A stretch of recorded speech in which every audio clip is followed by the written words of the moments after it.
45 to an hour, maybe. Is that cool? Because I gotta hop on a call at That 6 sounds good. We'll go through as much as we can. Hi everyone, how's it going? It is I, the real Randy Chavez, coming at you today with a podcast with UFC prize fighter Josh Emmett. Everyone say hello to Dashie. Hello, Dashie.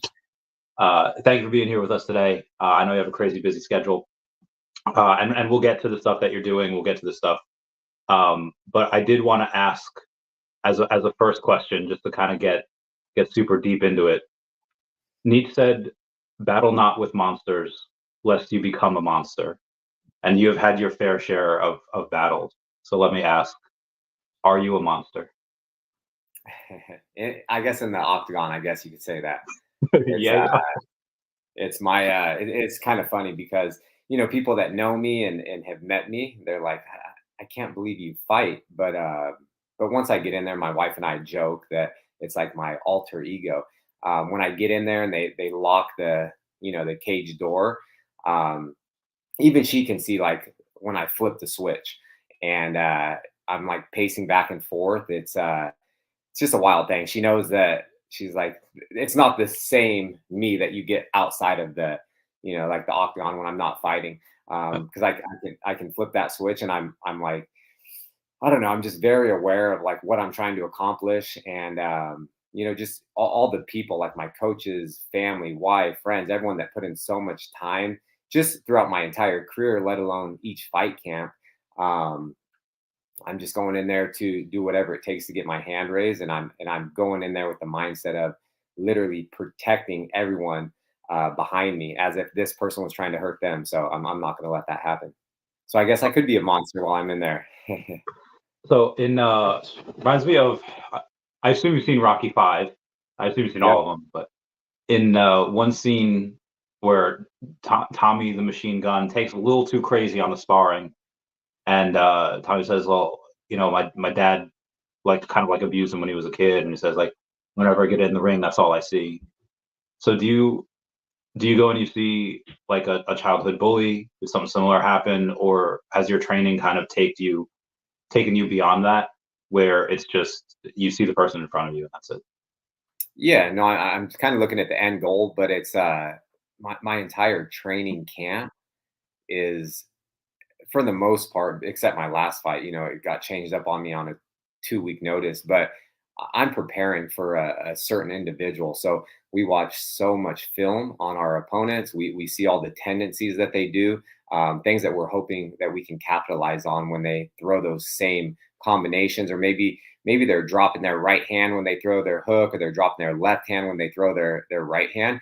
So I'm so I've gone over so many reps with all these things, so I'm not mad at all. I'm not angry. I feel like the people that do go into fights and they black out or zone out, or fight with like too much emotion, then it hinders them. It can affect them in a negative way. Where I go in there and I just try to be as calm and composed as possible. I've been playing sports for my entire life, and I've wrestled since a little kid all the way through college, and then I've been doing MMA for, man, I started training back in 2005, and I've been fighting professionally for much over a decade.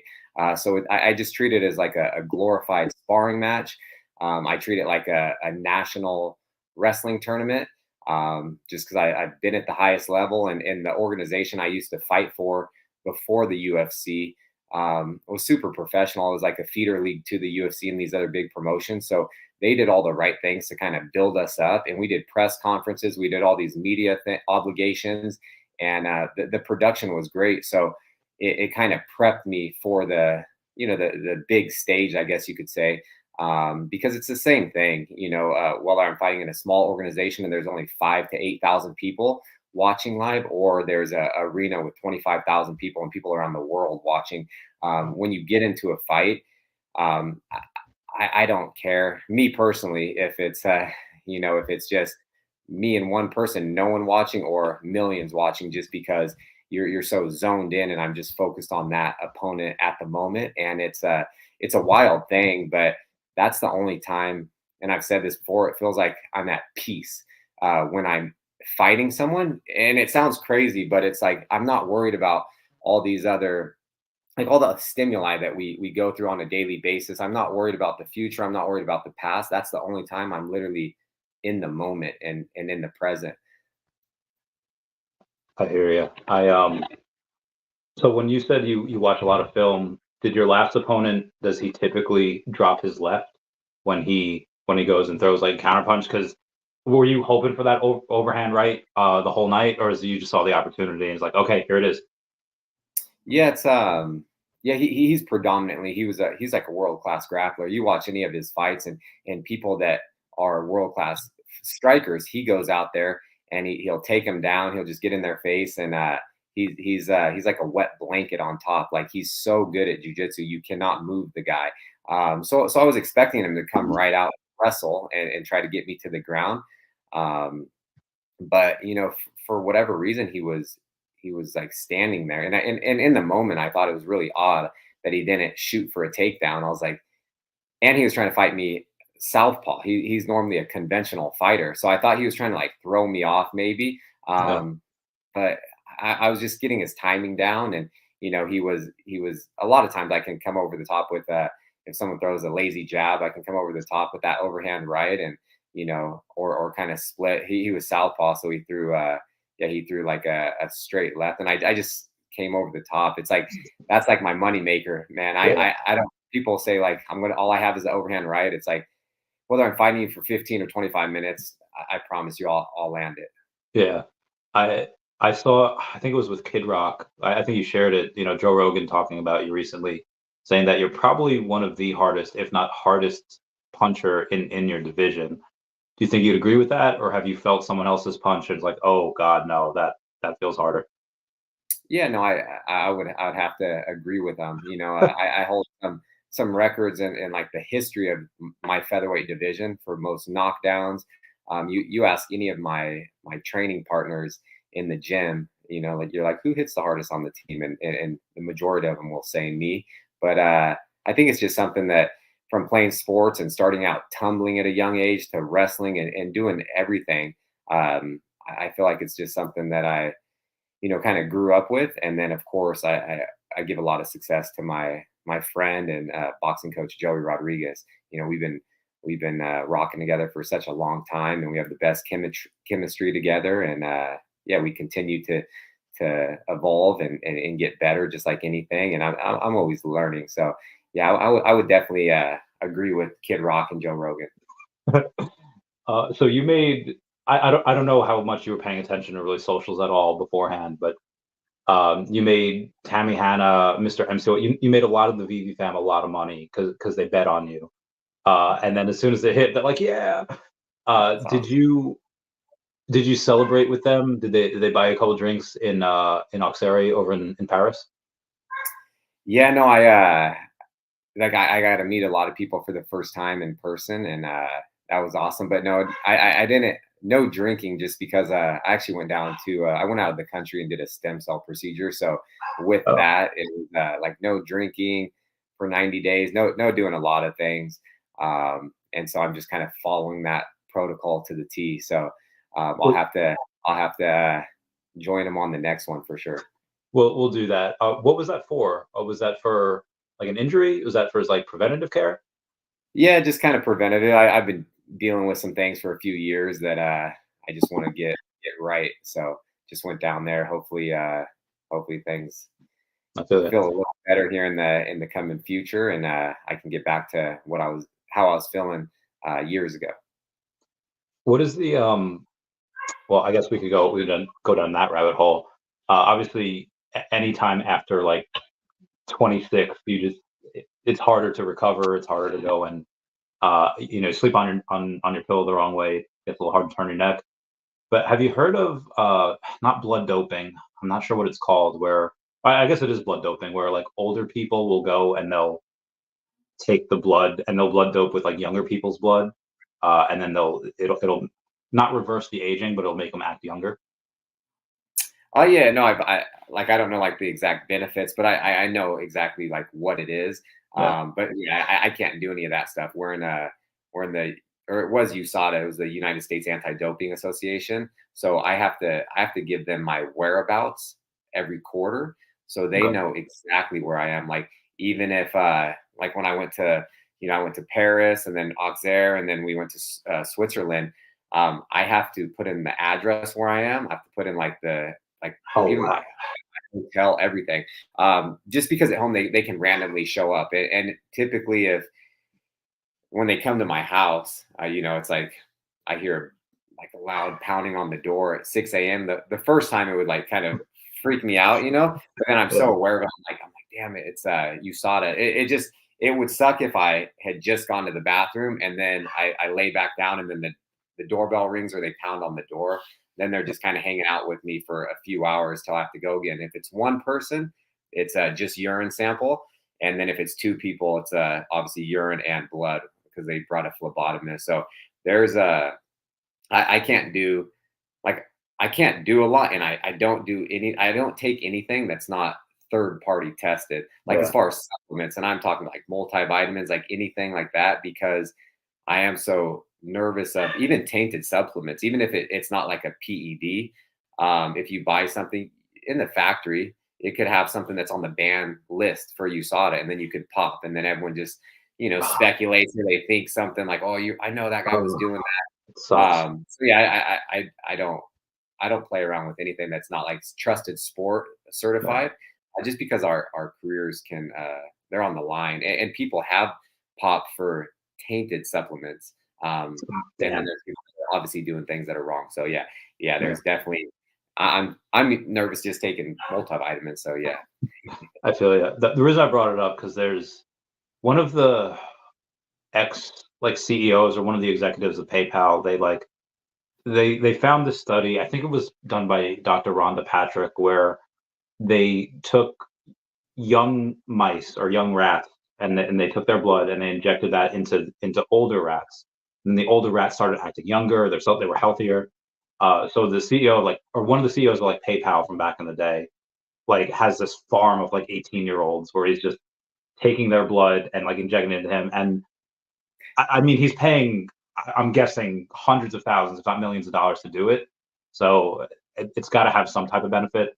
I was just bringing it up because of that reason, for more of the health, not really for more like the actual blood doping. yeah. But so do you have a plan for? Obviously the plan is eventually to have one more kind of title run, a run at that title. Is there a loose plan? Is there a firm plan? Are you just saying hey, I just had a fight, I'm going to take it easy for a little while, or are you kind of getting right back on that horse soon? Yeah, no, normally it would have been because of the fight, it was the long training camp. I trained for someone else. Then obviously there was a little change up 2 weeks out, but we had a lot of plans. I was going out of the country and then going to obviously the Crypto XR event. And then we have a few other things planned. So it's I had to fight just because I didn't want to rebook it. So the UFC asked me to, fight at UFC 300 a while ago, but since I had the little procedure, I have to take time off. So I wouldn't be able to come back to training until 2 weeks before the fight. And so I'm just kind of sitting back waiting to see kind of what happens. But yeah, like you said, I want to just get back to being 100%, and then make a run at the title. So it's I would like to fight as consistent as possible and be as active as possible as well. Yeah, same. If you get so I know you couldn't really do anything at the last event. The next Veve event or official Veve event is most likely going to be San Diego Comic-Con. I don't know if you've ever been there before. It's amazing. It takes over the entire surrounding 4 to 6 blocks. There's tacos everywhere. There's people in cosplay everywhere, and the Veve fam will be there. Do you think you might be able to make San Diego Comic-Con? When is that? What's the date on that? Mid July to late July. I don't know. You never know. I've never been. I've really never been to. I've done some other things, but even just going and meeting up with the Veve community in Auxerre, that was awesome. That was kind of the first time doing something like that with a project. I'm in a lot of other NFT projects and certain things, and I've been playing around with crypto for a while, but it was fun, getting to meet everyone. I see people on on X and YouTube. So it's kind of like I feel like when you're in the background, you feel like you kind of know them to a certain extent, but then a lot of people, like you probably get a lot of people watch your channel on Veve, and you maybe you've never met a lot of them in person, so they feel like they know you, but the feeling's not mutual for sure. Yeah, it's strange. I mean, you're probably used to signing autographs and stuff in general. If you haven't gotten that at the last event, you will at the next one or whichever one you go to. San Diego Comic Con. So there's a couple. There's like I guess three ways you could enjoy it. It could be, hey, this is a great chance to meet the fans and the fam and network, and that's really fun. You can just go and party, and there's a lot of after parties. Some of it is like, okay, it's PG-13. This is cool, and some of it can get very, very X-rated. Um, and then there's just going and straight networking, like saying like, oh, hey, here's this person from this part of the world, and here's what we can do for each other with one hand washes the other. Um, so if you've been around other crypto projects, and then obviously around Veve, and you actually signing one of your cards as an OMI homie, which is really cool.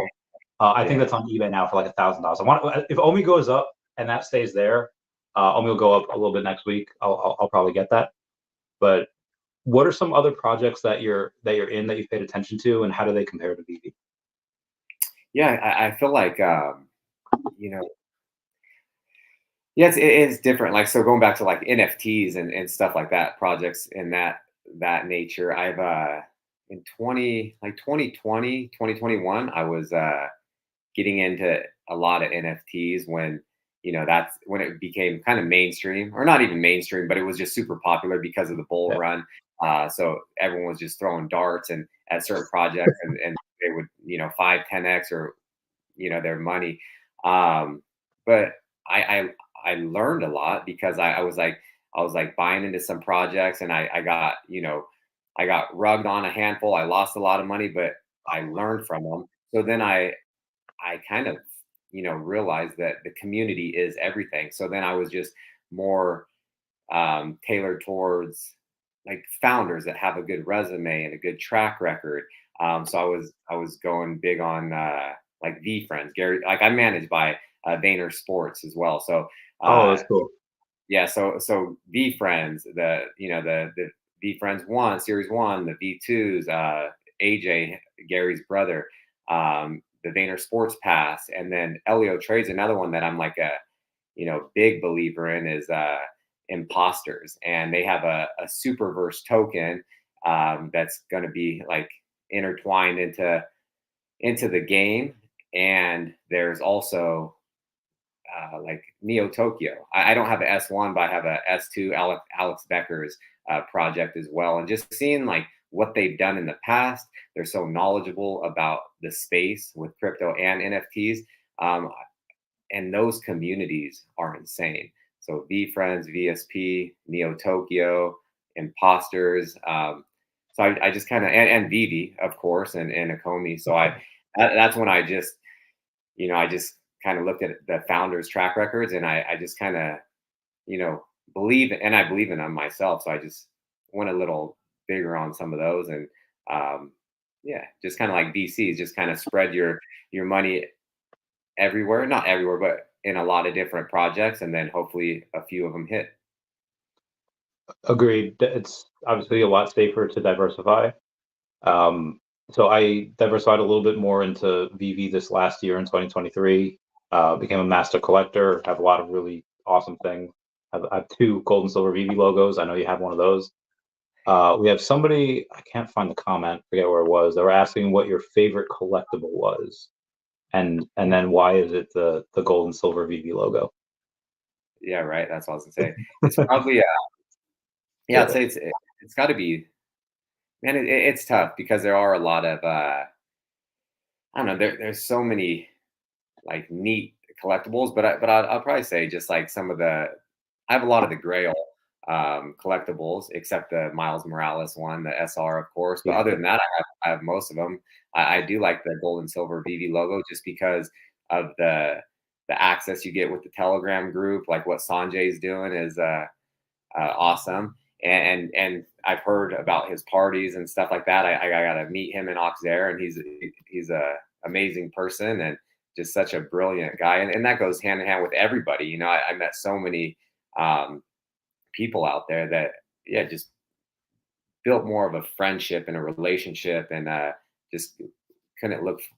I'm looking forward to the next one, and it's like almost like I didn't want to leave. Like as we got into the last day of the event, my wife and I were going to leave early because we were going to head out to Switzerland. But then we decided we came all the way out here just for this, so why would we do that? So we ended up staying, and then we went, and just went out to like the bar that they all found, and they took over this little pub, and I got to meet David and Dan, and yeah, Ryan and Taz and Falcon and Vibe Man and just everybody. It was definitely it was awesome. So Yeah, they're a lot of fun. Those parties are legendary, and they're just going to get bigger as the years go on, as Veve gets bigger, as OMI gets bigger. And you don't have to give any specific numbers of anything. You could just do percentages, or just say like, are you more heavy on the OMI token, or are you more heavy on some of the Veve collectibles? Yeah, it depends. Like, well,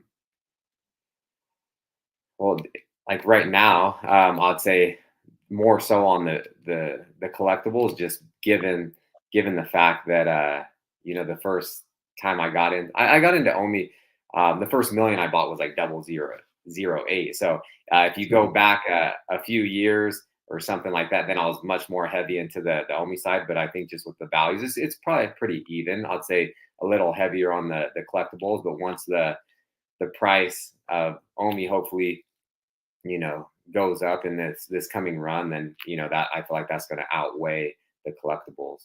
Yeah, I've gone pretty heavy into OMI. 183 right now. If things happen the way I expect it to happen, I'll get up to 200 the end of March. That's assuming we don't get above 002, and hopefully we hopefully we stay down here for a little while longer, but I don't think so. But we'll see. I know, right? Yeah, it's like I had like a decent little bag, but yeah, nothing on your level. I mean, I went all in. It's not safe. I don't recommend people do what I do. It's pretty crazy. So I'd asked when your next Trenton camp was. I thought you were leaving in a few days, but you're actually leaving for Utah. You said. Tell us a little about that and the crypto event and the crypto hedge fund that's going on over there. Yeah. So so my wife and I are going out to Park City, Utah. Yeah. So my buddy has a crypto hedge fund. It's Permian Capital, and yeah, it's just like an event with some of the people that are in the fund, and yeah, it's going to be fun. There's some speakers on the 7th, so we're going to get in on the 6th. We go to a dinner that night, just kind of like like an icebreaker, a networking event, and then on the 7th, there's just a handful of speakers. Like one of the guys from Coinbase is going to be out there. Mark Yusko is going to be out there speaking. I think I'm going to crack off the convention doing like a fireside talk. And then we're going to have like some lunches, some dinners.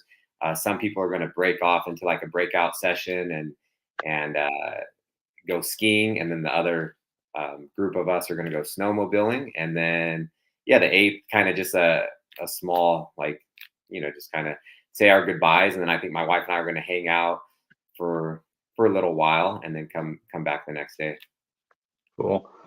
You posted the other night about BitBoy and the crypto influencer fight, and I wound up seeing most of that, and it was entertaining. That was fun to watch, but it was I think akin to like a World Star fight. Have you seen some of the other crypto fights, the ones that are a little bit better? I don't know how you felt about the BitBoy fight. Tell us about it. Yeah, no, I was watching the Karate Combat. There's actually a guy that he trained with us, and he had fought like in the actual. He wasn't part of the influencer fighting. He was actually like a real fighter. So I was watching that, and then my boxing coach, he was out in Mexico City as well, because there was a UFC fight, and then they were also hosting the Karate Combat. So I was telling him, I was like, man, you got to go over and watch this. And then I watched, of course, some of the the Influencer Fight Club, and I know that's put on by George, Cryptos RS. Yeah. I saw some UFC fighters there, Charles Oliveira and the lightweight champion Alex Pereira, and so I think they were just having a good time, and it was entertaining. I'll tell you that from like a technical standpoint, it was just at least they got in there. I give anyone respect that goes in and actually fights, because a lot of people will say things and they wouldn't have the the courage to go in there and do it. But yeah, all the influencers for not fighting, like I give them like the utmost respect, because they went in there and they just they just went toe to toe, and there's some knockouts, and it was a lot of them got winded. They were 2 2-minute rounds and we got dying. And I was like, there you go, because a lot of people, they'll watch some of us fight, like, how's this guy getting tired? I'm like, you're gonna get tired. It's a fight. But if someone hits a bag for a minute, they'll get winded, let alone fight one of the best guys in the world for 15 to 25 minutes. So I think they probably have a lot of respect for the people that are fighting as well, actually getting in there and doing what they did themselves. So I know you can obviously command a big payday. You have a big presence, and you can kind of have fun with it. And this is just for consideration, not obligation. If we were to ever have like a Veve glorified sparring session, would you ever participate, or would your trainers be like, that's not worth it? Like you can make so much more money instead of doing this charity thing. Like if we were to do it where all the proceeds go to charity, is that something that you might be into, or is that something that's still not worth it because you can make so much more elsewhere? A sparring match? Yeah. Yeah. Why not? Would I was. you do it? Go ahead. Would it be like a weight class? Like, okay, I can't really fight anyone over like 170, or is it like, well, all of these people are noobs. It doesn't matter if they're like 230 or not. Yeah, I wouldn't care, and I walk around heavy, so it's I'm definitely kind of 170. I would be heavier than the people. So Can we do it? what's that? Me and you. I used to box back in the day, amateur, obviously, but can we do it? Yeah, I don't care. No, I wouldn't. I wouldn't want to. I wouldn't want to spar hard, or yeah. We have people like in the gym, like I'll go with guys that are 200 something. I could care less, but I wouldn't want to hurt anybody. Oh, But by yeah, all means, you I'll can. do it for charity. It would be an honor to just You're be saying for incapacitated by you. You Yeah, and I I to used to spar? back in the day. It was Gleason's in New York. Was Modern Fighting Arts Academy and Gleason's, but I'd be an honor for you to incapacitate me. If it's for charity, I'll do whatever. So that'd be great. Matthew, you're still saying like if you. So I guess we'll ask the question, then I'll talk about it. After your next knockout, can you drink from a cup that says OMI? I'll get with David. So David had mentioned that. Well, I'll say this: we have a Joseph Parker collectible. He's a boxer. He just defeated Deontay Wilder his last fight, and he's having his next fight, I think, on March 8th, and versus Zhang, and then we'll have his collectible on the 13th. What are the obstacles, and how close are you guys to coming to a deal where we can get a Josh Emmett collectible on Veve? Yeah, no, I would love that. And there's no obstacles. Like the only thing, like, I can do whatever I want. When I'm actually fighting, like when I'm fighting for the UFC, how they used to have, you could put sponsors on your shorts, banners, things like that. We have to wear a uniform now, so we cannot do something like that. I have to wear the Venom and UFC gear. Otherwise, if you try to, they check everything. Like right before we walk out, they're checking literally down to our like jock strap, and they check everything. Because really, they make you take off your shorts? No, we just obviously just pull down like our shorts a little, so they can see, make sure there's no brand on the like the band of the jock strap. Just because if anything shows, it's we'll get fined, because we get paid. It used to be Reebok was the sponsor, and then Venom's the main sponsor now, so we have to wear uniform. But I can do whatever I want, like fight week, just not in the octagon or when the camera's around for press conference. But that's why, like, I can literally do anything. And even talking to David, I was asking him in Ox Air, I would love to do some type of collectible with Veve, and especially if the community wanted it. I think it'd be amazing. just to do something. I don't know. It'd be awesome, So I'm down for it. I just want to figure out how I can get in contact with David. Oh yeah, let me. We'll talk after this. We'll go for like another 15 minutes, and then we'll talk off camera for 15 before you have to go.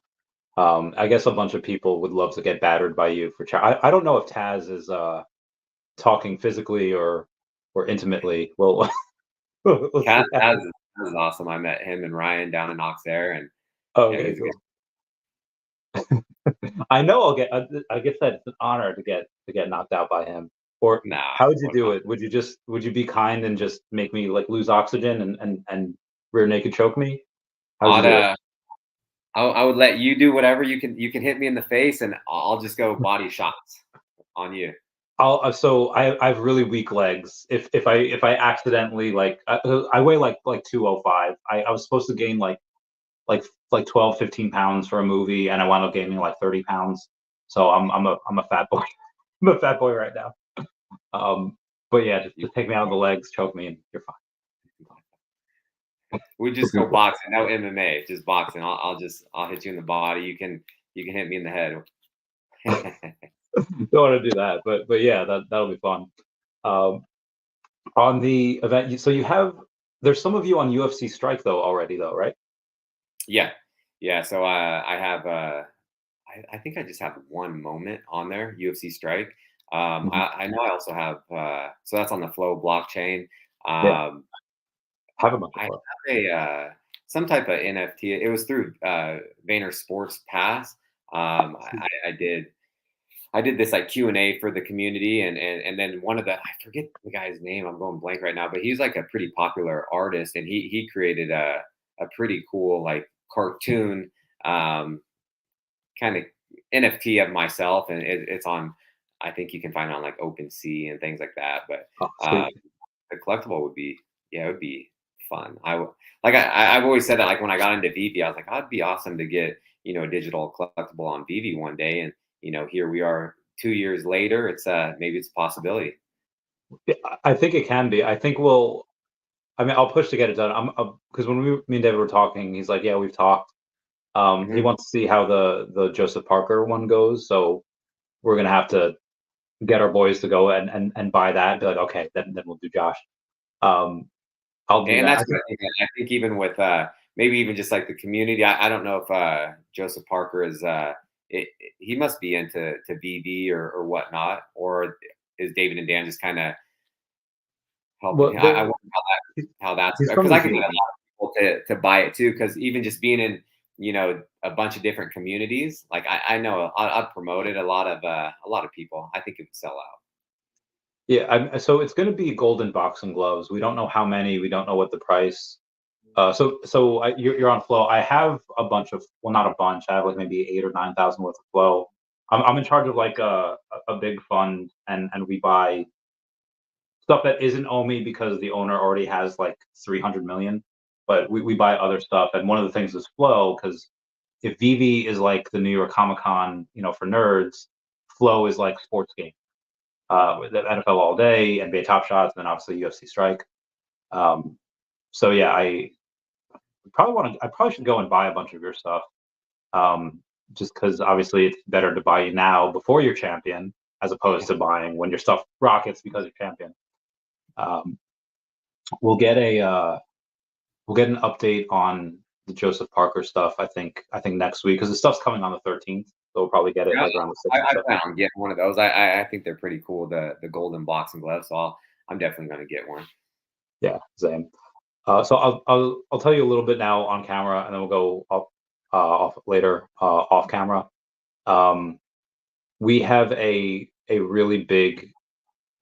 We have a couple of big months coming up.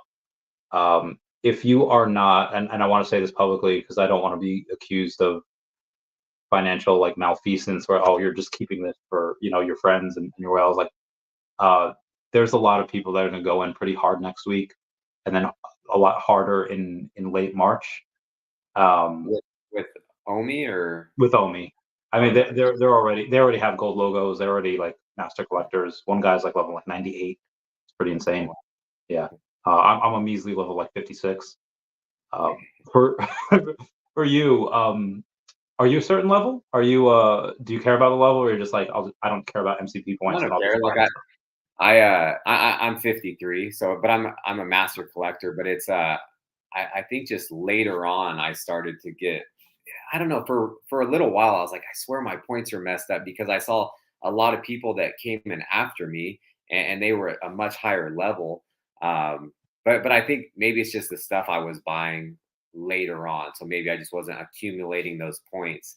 Because I get a decent amount. I think I get like a little over 2,500 points a day. Oh, shit. Yeah, but You I'm get like, more than I do. God damn. but it's yeah. So I get, yeah, like it's like 20 25 something. Um, Damn.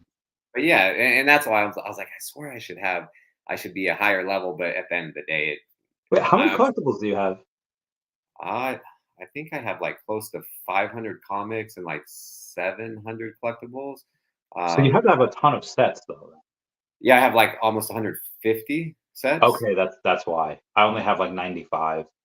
Okay. I only get like 1,850. Do you have any OMI on the app? Yeah, I have the 10 million. Okay, all Yeah. right, good, good. Yeah, All right. since the day that the points actually started from staking, 10 million. So I went in the first day with that, or actually when you were able to bridge them, or before like the merge, I sent them over there so I didn't have to bridge the token, and then yeah, of course I when the other article came out and it was 10 million, you get this many points. I might as well just stake the max so I can get the most MCP points. Yeah, good. I've had those for a while. I feel bad. There's this guy named Jason D. Chen who's got a little bit of followers on Twitter. It's like maybe 100,000, but he's got almost 2 million followers on Instagram. And he's like, "Hey, how do you buy OMI?" I was like, "Oh, I'm gonna get this guy to buy like 50 million." And then he's just like, and he'll be on the podcast in the next couple weeks. And then he's like, actually, I'm looking to sell some of the OMI so I can have more funds for whenever they get Dragon Ball Z and like Pokemon. So I bought 1 million OMI from him. We'll talk about that soon. Have you heard of the Feeshes? Yeah, I got some from Brock. I go. I got some of those when they dropped on Veve. So Nice. oh I nice. got the DJ Octo plushie. David has the one of five. Did you see his interview yesterday with Metamona? No, He had I've a I've seen giant. on X like just okay. Oh, I saw like the thumbnail and like because I've seen little pictures and little clips, but I didn't watch the whole thing. But I've seen a few things going around on X. But I don't have any like physical of those. But like the fishes that I got on Veve, I got like a few of them. But I didn't collect the set, so I didn't get that airdrop. Yeah, it's I mean I got lucky with it because I had like the ultra rare, the rare, and like whatever, and then all I needed was like the uncommon or something, and Yeah. then I got the airdrop, so that was really cool. If you do so from all the decon artists I've talked to and Brock and everyone, let's say they do a super limited run of yours. Let's say it's like 300, and the earliest one is number 41. You'll get like number 40 and 39. Like so, you'll get like the sub 40 41s, which is really cool. Um, that's typically what happens. So you could go and be a baller and just flex that in the VV verse, or you could go and you could sell that for a lot of money because it's a sub 41. There's not too many of those. What Oh, would you that's do with why it? I didn't know that they do that for the Well, I guess it artists. depends on the negotiations. Maybe I shouldn't have said that. But there's several decon artists that have confirmed that. So Oh, that's cool. yeah. On the Have you tried any metaverses, whether it's Decentraland or Sandbox or Spatial? No, no, I haven't. Like I've seen some of the stuff, but I've actually never gone in there and played around with it. Um, like in the last run 2021, and I was buying like mana and sand and all these things like that. But I've never gone into the metaverses. Have you tried any of the AI like Sora or Google's Bard or anything like that? Just like Chat GPT. Um, but no, no, I haven't really any of the other stuff. No, nothing. What have you searched on ChatGPT? Like, what questions have you asked? I'm not really asking questions, just more so for just like helping like tailor, more like emails or letters or things like that. It makes everything so much easier. Oh, so you ask it to like say like, hey, write a professional email about me doing this, Yeah, or you can say certain things like this, and even just helping with like some of like speeches and stuff. I can just break down like what I need to talk about and certain things, and it comes up with pretty good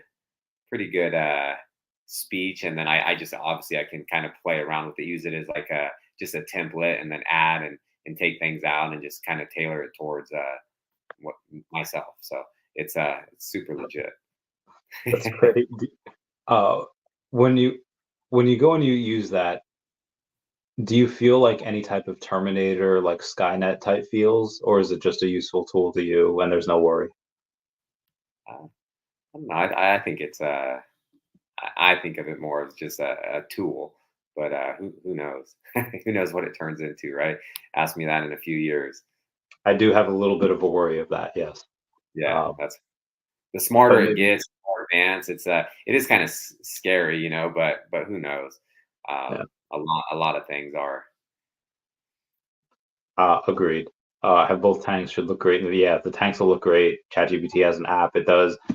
So not all AI is created equal. Sora is really good. You could ask it to go and say, one of the videos I've seen is like puppies playing in the snow, and it looks real. It looks like a high def camera, but it looks real.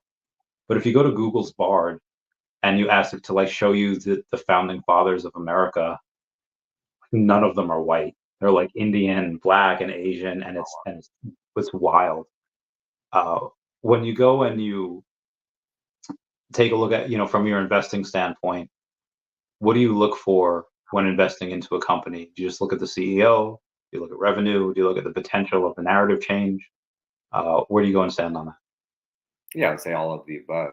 A little bit of everything. You can't just look at one thing. And yeah, and it's a lot of stuff is you know like my personal opinion and belief and things like that. And if a lot of things align, with like their values and what they're trying to accomplish, or I have a lot of mentors as well that I kind of lean on them. So instead of just me going into something, like I'll ask a lot of the people that I surround myself with that are super successful and a lot more intelligent than myself, and I'll just ask them questions like, what do you think about this? And get their advice. And I truly I I like when people give me advice, just because it's like I'll actually listen to it, and I'll do things that people actually recommend.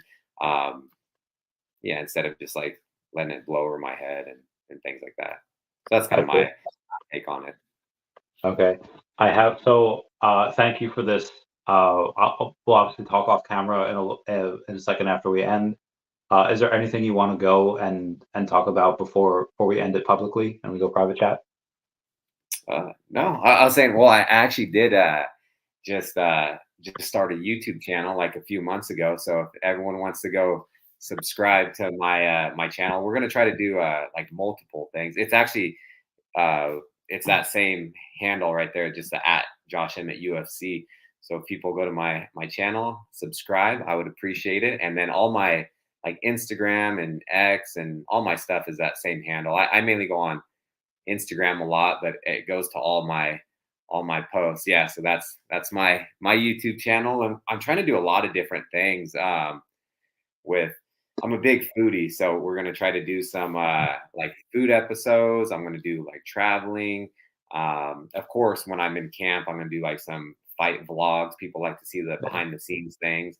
Um, but yeah, just trying to see what people are interested in. I do some fight predictions. That's pretty popular. But yeah, I want to keep it going and try to grow that following on YouTube. Awesome, thank you guys. I appreciate it. We'll get you to New York and we'll have the best chicken bacon ranch pizza and bagels. We'll get you all the good stuff. We'll show you all the good Nice. spots. So obviously, hang on. We'll end the stream right now. Thank everyone for coming. Thank you all for the super chat. Everyone say goodbye to Dashi. Bye bye, Dashi.